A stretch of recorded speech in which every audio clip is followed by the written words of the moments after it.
Lena and Amir had always dreamed of exploring the Caribbean, and after months of planning, they finally boarded a flight to Trinidad, the island known for its vibrant culture, rich history, and stunning landscapes, promised the perfect getaway. Their first stop was Port of Spain, the capital city. As soon as they arrived, the sounds of steel drums filled the air, and the smell of jerk chicken and roti teased their senses. They strolled through the bustling markets, where brightly colored fabrics, handcrafted jewelry, and fresh fruit lined the stands. They bought a couple of local hats and a string of beads as souvenirs, laughing as they haggled with the vendors. The next day, they rented a car and drove south to the famous Maracas Bay.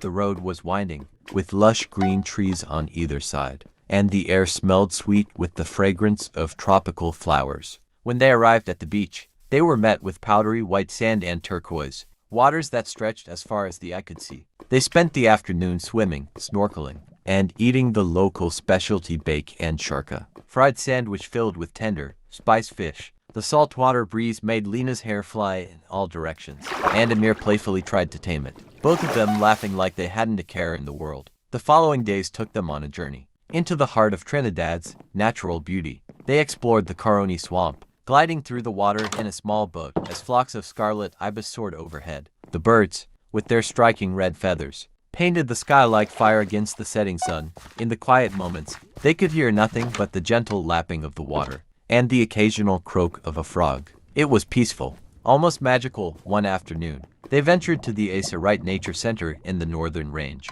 a sanctuary for birds and wildlife. They hiked through the thick jungle, marveling at the vibrant flowers and the hum of life around them. A small group of colorful toucans perched overhead, their beaks bright against the dark green foliage. The couple shared a quiet moment sitting on the edge of a bamboo porch, watching as the sun dipped behind the hills, casting an orange glow across the valley. They wrapped up their trip with a visit to the Pitch Lake, a vast expanse of natural asphalt that seemed to stretch forever. Lena and Amir walked hand in hand, marveling at the strange, otherworldly landscape. The black tar soft and pliable beneath their feet. The air was thick with heat, but the sight of the lake in the late afternoon light made the heat worth it. As they made their way back to Port of Spain for their final night, Lena looked over at Amir, her heart full.